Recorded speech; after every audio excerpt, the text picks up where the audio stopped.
Welcome guys, LearnIt96 here, and I'm going to be bringing you guys another toy review. Now, I'm going to be reviewing this figure, and he's been, requested. I was going to get to him anyway. And another figure of mine has been requested, but I'm going to do this one, because he was requested first. And I'd also like to note that, kind of right now, I kind of don't want any more requests, because I was going to do the reviews on my own time and in the order I wished, but I'll just accept these last two. But I'll tell you whenever you can request figures, but for right now I kindly like it if you wouldn't request right now. So anyway, I'll get onto the figure. Here he is, my second favorite kaiju, Eleking. This is the Showa form from Ultra 7. I'll get off on his card. He's from the new release line, so he has this typical card. There's the Showa Eleking, Ultra 7 right there, number 31 in the Ultra Monster series. So yeah, pretty cool.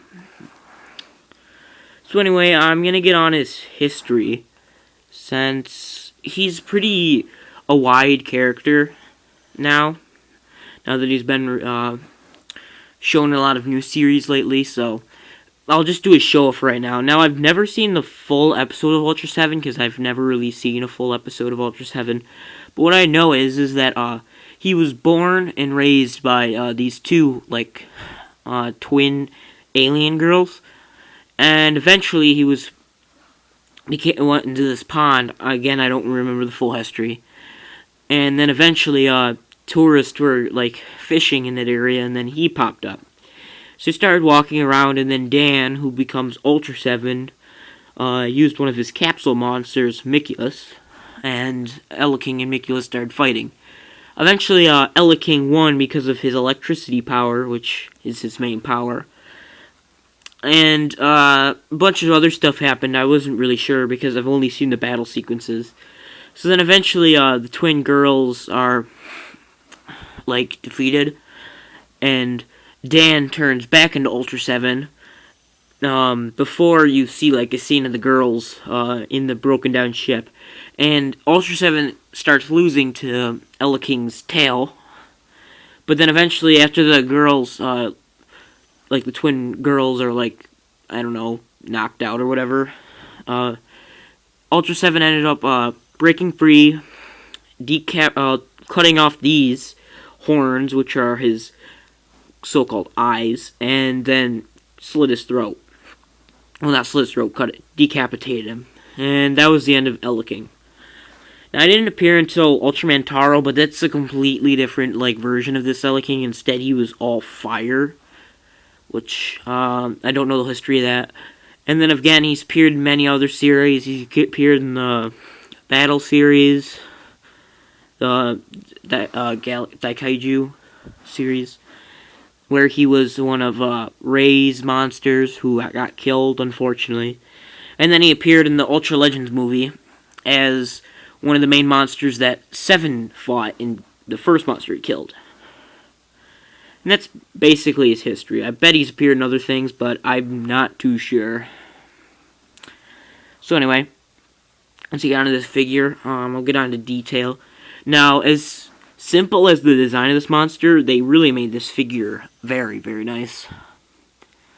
I mean, you just get all these little bumps and ridges that would be on the suit, because this is what's the Showa form. There's his face, and as you can see, he has no eyes.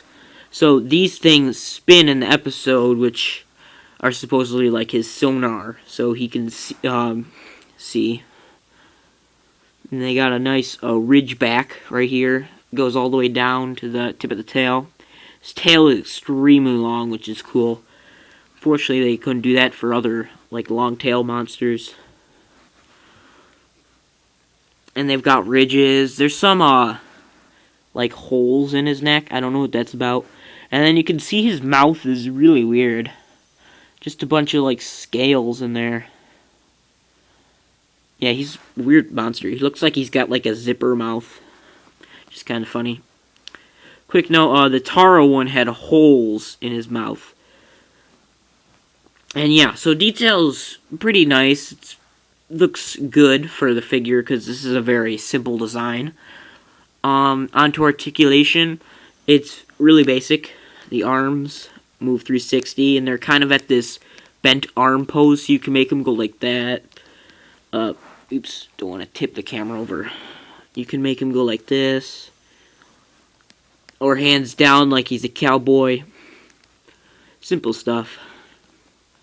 And the legs move very awkwardly. They don't move at the leg, they move at the ankle. But I wouldn't recommend it because you wanted a certain pose so he doesn't fall over. And then the tail moves. That's good, so you can do swimming, because this guy does swim. If some of you guys didn't know that. Yeah, that's all the points. Pretty nice. 5. Not too basic. 4. Alright, I'll get on to sizing. Now, in the episode, he was pretty tall. I don't remember how tall he was compared to Ultra 7, but I think he was somewhat taller. But since I don't have Ultra 7, here is Ultraman. Now, one of the reasons I kind of wanted to hold off on doing some reviews, because I would like to get some other Ultras, but whatever. That's okay. Now, I don't believe this is too accurate. Eleking should be about that big, I think. If not that. But this looks okay. Because if you pose it far away, then it looks pretty cool. So, yeah. Far away looks nice. Close-up looks okay. Now let's get one of the monsters he fought along with. Gomra. Again, Eleking I think should be a little bit bigger, but for what it is, it looks pretty cool. So you can make Gomra and Eleking team up. Like they did in the good old Daikaiju series. So yeah. Now, I'll pull out a Godzilla that some people should have. It's not going to be accurate, but I haven't pulled him out before, and that is Bandai Creation 68.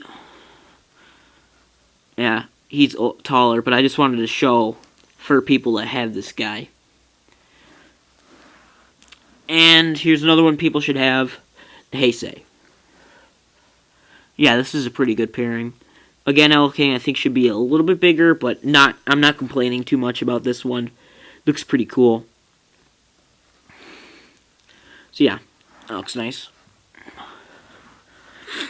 And onto paint job. Now this is basically accurate because as you can tell in the suit, he was very like yellowish white. That's basically the color of the figure.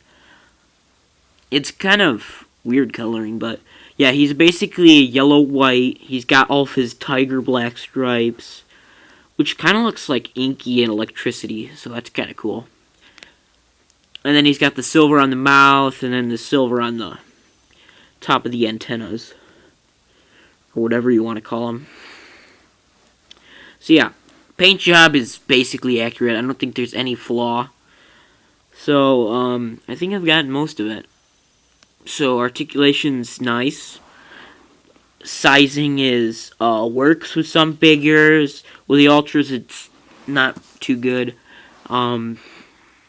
Detail is nice for the monster. History is, becoming longer.